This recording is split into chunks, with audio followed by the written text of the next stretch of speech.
আমার কথা শেষ করছি। জয় হিন্দ, বন্দে মাতরম।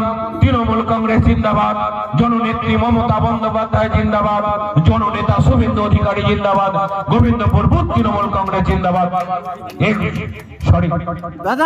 আমাদের জননেতা, আমাদের প্রিয় নেতা অভিষেক বন্দ্যোপাধ্যায় জিন্দাবাদ। পূর্ব মেদিনীপুরের তৃণমূলের অস্বস্তি যেন কাটছেই না। 1 জানুয়ারি তৃণমূলের প্রতিষ্ঠা দিবস উপলক্ষে দেশপ্রাণ ব্লকের চালতি অঞ্চলে আয়োজিত একটি অনুষ্ঠানে যোগ দিয়েছিলেন জেলা তৃণমূল নেতা তরুণ জানা। অভিযোগ, সেই অনুষ্ঠানে মমতা বন্দ্যোপাধ্যায় জিন্দাবাদ স্লোগান দেওয়ার পাশাপাশি তাকে শুভেন্দু অধিকারী জিন্দাবাদ স্লোগান দিতেও শোনা যায়। বিজেপি নেতা চন্দ্রশেখর মণ্ডল সামাজিক মাধ্যমে এই ভিডিওটি প্রচার করার পরই বিতর্কের সূত্রপাত হয়। শাসক দলের নেতার মুখে বিরোধী দলনেতার জয়ধ্বনি শুনে দলের একাংশ হতবাক। তবে বিষয়টি নিয়ে মুখ খুলেছেন তরুণ জানা। তার দাবি, এটি সম্পূর্ণ বিজেপির কারসাজি এবং এআই প্রযুক্তির মাধ্যমে তার গলার স্বর বিকৃত করে ভুয়ো ভিডিও তৈরি করা হয়েছে। ভিডিও এআই করে ছেড়েছে আমার পুরনো কিছু বক্তব্য। সেখানে 20 সালে শুভেন্দুবাবুরা চলে যাওয়ার পরে 21-এর 1 জানুয়ারির বোধহয় একটা ভিডিও,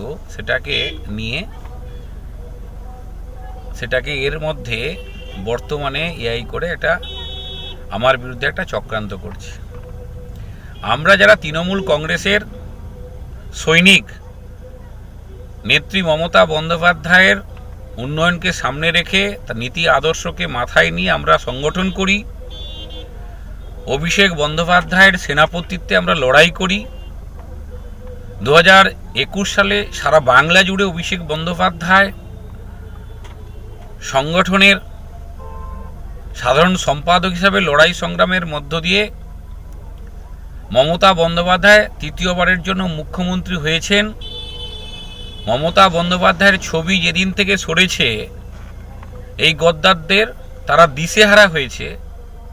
আর আমরা সেই দিনও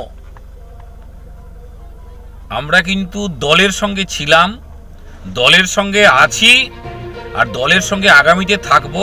অন্যদিকে বিজেপির দাবি, তৃণমূল নেতার মনে কি চলছে তা এই ভিডিওতেই স্পষ্ট।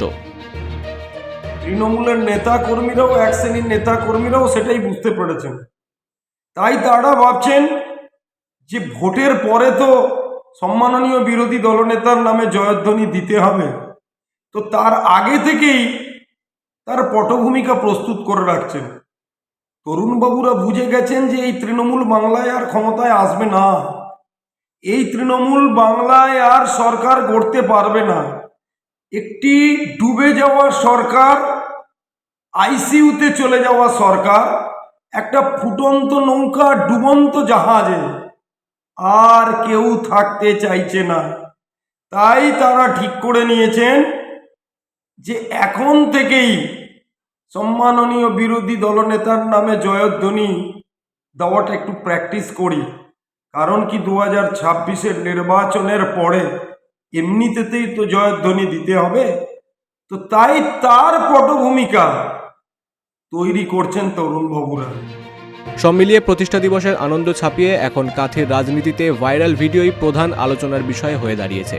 পূর্ব মেদিনীপুর থেকে প্রসূন ব্যানার্জির রিপোর্ট, বিগ নিউজ বাংলা।